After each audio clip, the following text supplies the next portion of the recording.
Welcome back to Spencer FYI, and we're going to talk about Kings and Queens Local, a resource here available in the town. And let's just start with, what is Kings and Queens Local, and kind of what's your role in that?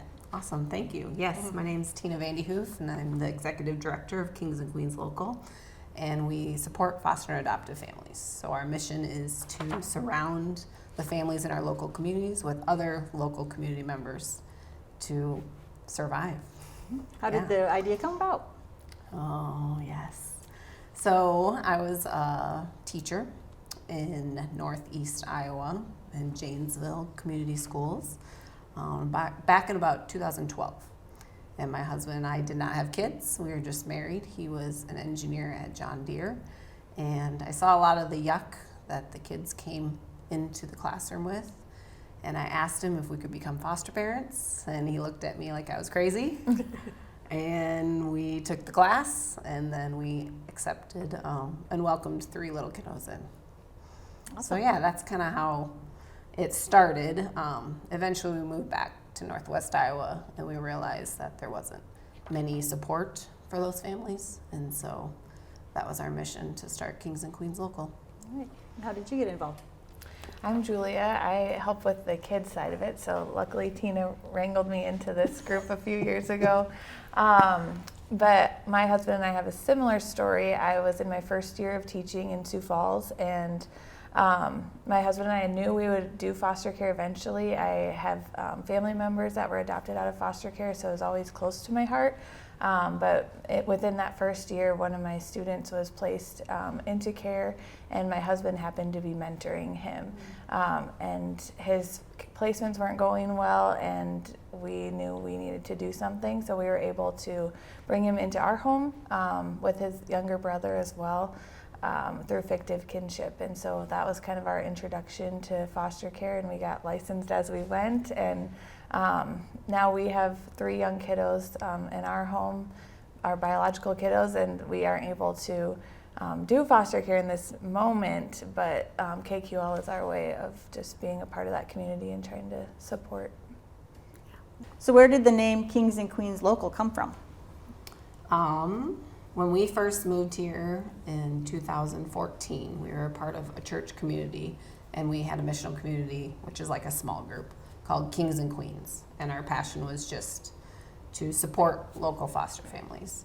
And later, eventually, we started Caden's Closet, which was the resource closet. And then, because we had so many other visions with the support group and the meals, we started the nonprofit Kings and Queens Local. So long story is, we believe that every kid, no matter what their story is, deserves to be treated like a king and queen. And we also believe that the local community has the right to step up and help those kiddos. So how does Kings and Queens Local support that foster system? Yeah, so we have a resource closet named Caden's Closet. It's located at Good News Community Church in Okoboji. It's not a mission of Good News, we just partner with that church. And so when kiddos are removed from an unsafe home, then they can go to the closet and grab whatever they need, because sometimes they don't have a lot of time to take their own belongings. So that's one way we have a resource closet. We also provide meals to the families, so when they're in transition, that's one less thing they need to worry about. They can just worry about the kids and not have to cook for the family. And then we do a support group. Every month during the school year, we invite all the local families, and we have probably 35 kids that show up each night.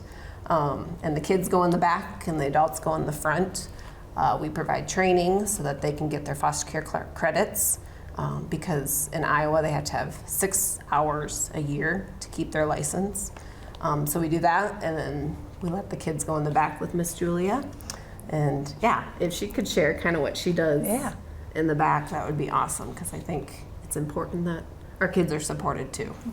Right, yeah. I love that I get to work with the kiddos. I'm a former teacher, so we go in the back area, and there's classrooms set up by their age range, and kids get to have that community with one another.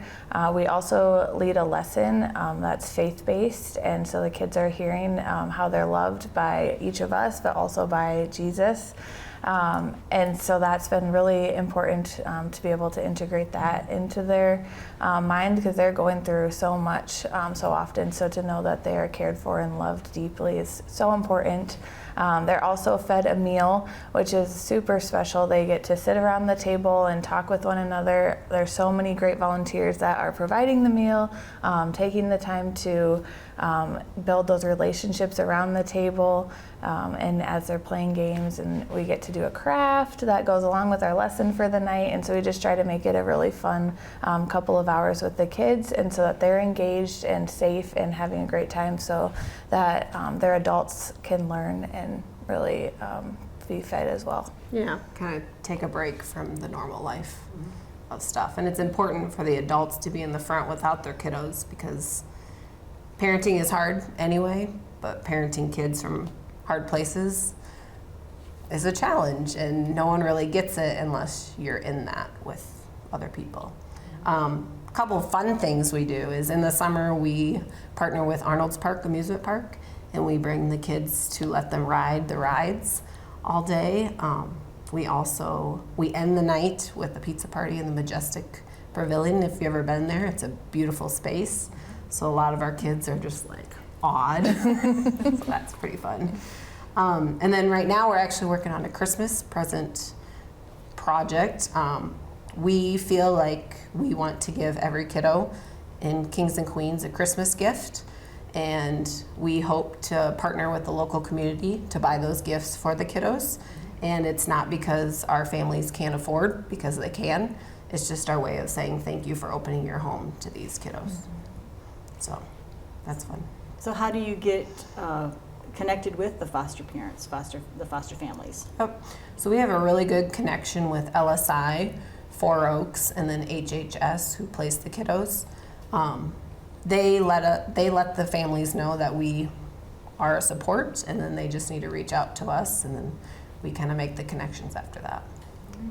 So how can the community help you out? Yes, lots of things. I think prayer is a huge thing. A lot of our families struggle day to day, and I think just praying for our families and our nonprofit to continue to support would be awesome. I think if people want to give Christmas gifts and support us or sponsor a kid, that would be awesome too. Our resource closet always needs new clothes. We try to give all the kiddos new clothes, new pajamas, new underwear, new socks, all the good things. So if you're ever shopping and you see some stuff, just drop it off at the church. Lastly, just financially, I think we can't do what we want to do unless we have money, and that's a hard ask, but it's important for these kids. So how can folks get in contact with you then if they want to partner with you? Yeah, so we have a website, www.kqlocal.org, and in one of the website spots, there's a contact information, and our email and numbers are on there. You mentioned volunteers. You need some more of those too? We can always use more volunteers. Yeah, those who love kids and have a heart for these kids who are going through trauma. Yeah, we'd love to have them, even to make a meal or Yes. any of those things. Yeah. Yeah.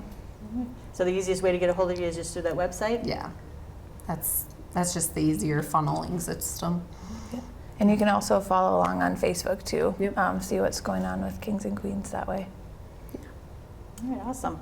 Anything else that you want to mention on the group that we didn't talk about? Recruiting more foster families is always a need, and knowing that this is a hard life that you choose to step into kind of scares some people away, and that is understandable because we're living it and we know that it is hard, but having the community that supports you within Kings and Queens makes it easier. Yes. So yeah, if people are willing to become foster parents, they connect with LSI or Four Oaks, and they can go through an 11-week course, and then they can enter into our clan and join our community. Are you available to talk to some folks if they're interested in becoming foster parents? Yeah, if they want to reach out to our website, we can kind of funnel them to the right direction. It's not our thing to recruit foster families. We encourage. That you can get them in the right We direction. can get Right. them in the right direction. Yep. Awesome. Yeah. Well, it's a great thing that you guys are doing, and thank you so much for taking some time to stop in and tell us about it. Yeah, thank you. And I just want to thanks all the volunteers, because we have over 100 volunteers within Kings and Queens local, between childcare, making meals, shopping for kids. Like, it takes a whole community, and that was our dream and our vision, and that's cool to see that it's coming flourishing.